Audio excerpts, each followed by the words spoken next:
ஹீரோயினும் அவளோட ஃப்ரெண்டும் மார்க்கெட்ல காயெல்லாம் வாங்கிட்டு வீட்டுக்கு போயிட்டு இருக்க. அப்ப திடீர்னு ஒருத்தன் வழியில ஹீரோயினை பிளாக் பண்ணி, நீ ஜான்சி தானே, இங்க என்ன பண்ணிட்டு இருக்கேன்னு கேக்குறான். அதை கேட்டு ஹீரோயினுக்கு செம்ம காண்டாயிடுது. அவங்க கிட்ட ஒழுங்கா நீ இங்க இருந்து ஓடி போயிரு, இல்லைன்னா உன்னை கொன்னுருவேன்னு சொல்ல அந்த பையன் அவளுக்கு பயந்து போய் அங்க இருந்து தலை தெறிக்க ஓடிடுறான். அதோட நேரா ஜெயிலுக்கு வந்தவன் அங்க உள்ள இருக்கிற ஒரு கைதி கிட்ட, நான் ஜான்சியை பார்த்தா நான் அது ஜான்சியான்னு தெரியலன்னு குழப்பமா சொல்றான். அதுக்கு அந்த கைதி, நீ அவளை போய் கொல்லு, நீ அவளை கொன்னுட்டேன்னா கண்டிப்பா அது ஜான்சி இல்ல, அதுவே அவ உன்னை கொன்னுட்டானா கன்ஃபார்ம் அது ஜான்சி தான் சொல்றானா.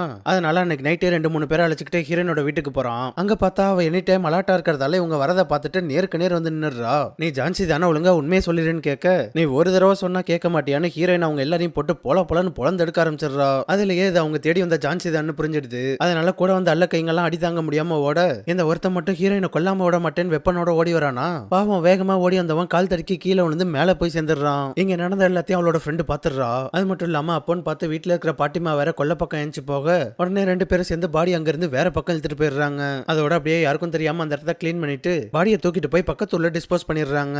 இப்படி அவன் செத்தது ஜெயில இருக்கிற கைதிக்கு தெரிய வர, அவன் ஹீரோயினை கல்யாணம் பண்ணிக்கிறதுக்காக ஜெயிலோட கிச்சன்ல இருக்கிற கேஸை வெடிக்க வச்சு அங்கிருந்து எஸ்கேப் ஆயிடுறான்.